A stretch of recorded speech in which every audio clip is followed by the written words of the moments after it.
Odstop gor ali dol, v vsakem primeru nas kmalu čakajo parlamentarne volitve in volitve vedno pomenijo tudi vrsto novih strank. To je tako nekako kot EMA, a ni? Podobno. Vsako leto ful istih frisov, za vse Rej napiše Musko. Boš pa tam poleg njih ene par novih, ki pa prvič sliši za njih. Zmaga pa zmer nekdo, ki je že trikrat tam.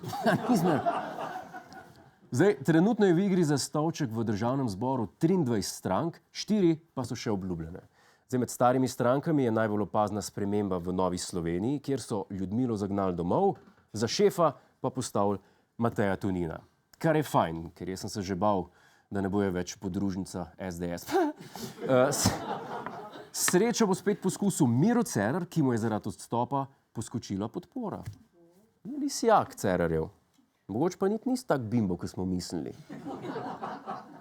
No, na desnici pa se je sestavila čisto prava koalicija. Akterja, ki na slovenski politični sceni nastopata že kar nekaj časa, sta danes podpisala dogovor o skupnem nastopu na volitvah v okviru nove koalicije Združena desnica. Ja, Kangler, Primc in drugi liki so koaliciji dali ime Združena desnica. To je nekaj najbolj izvirnega, kar ste slišali zadnje let. Ne? A je vašemu predsedniku ime Muka Lesec? Ne bi rad porabil veliko časa za te karikature, ampak moram omeniti eno točko njihovega programa. Združena desnica bo dala 3000 evrov za vsakega otroka. Mislim, se vem, da Primc glih ne skriva, da mu se gre za otroke, ampak trgovina z belim blagom je nezakonita, fantje. Kam boste pa dali? Kam boste pa dali vse te otroke, ki jih boste kupili?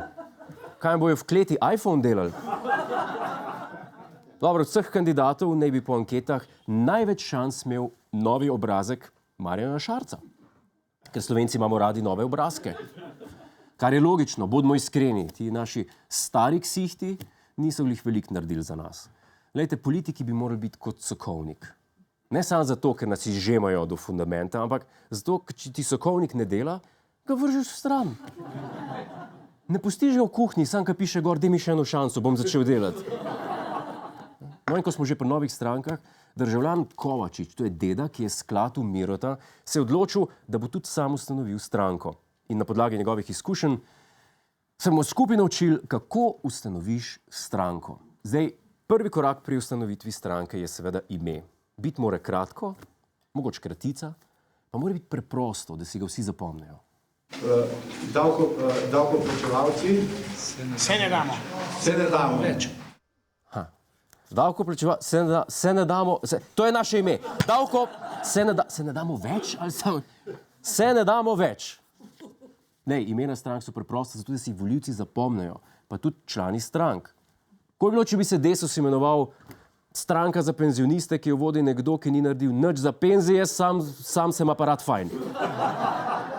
Nobena babica si ne od tega zapomnila. Šerjavc si ne od tega zapomnil. Dobro, drug korak pri ustanovitvi je nekdo, ki bo obraz stranke, ki jo bo vodil. SDS ima Janeza, Desus Marjavca, McDonald's ima klovna Ronalda. Pred današnjo tiskovno konferenco je predsednik stranke Boštjan M. Zupančič nepričakovano odstopil s pisnim sporočilom. To vam pa ni namenjeno, ne vam ni. Čeprav, lej, moraš gledati na svetlo plat. Če ti Boštjan M. Zupančič odstopi že prvi dan, mu ne bo treba čez 2 tedna, ko bo nekaj seksističnega blehno. Narejen, vnaprej. Preemptive strike.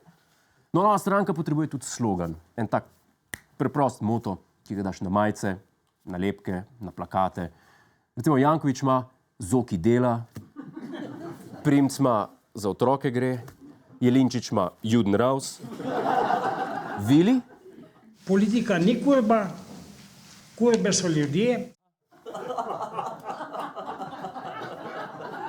Kujbe so ljudje. A ste kaj kujbe?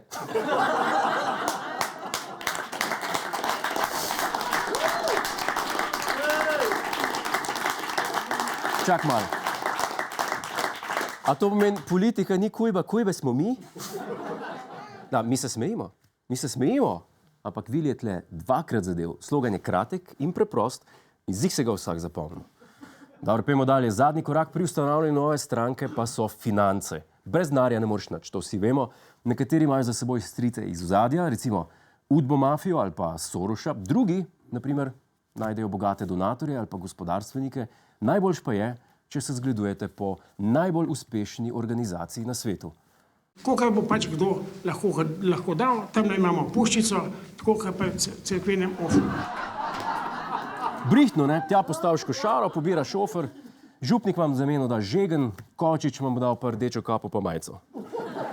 Mene zanima samo ena stvar, gospod Kočič. A so ti darovi obdavčeni? Glede na to, da podpornikom dejansko prodaš majice, bi moral izdati račun.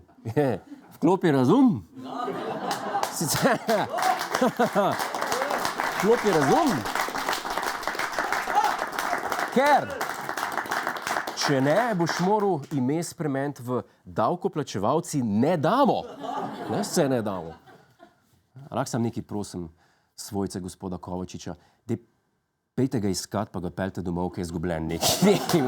Hvala lepa.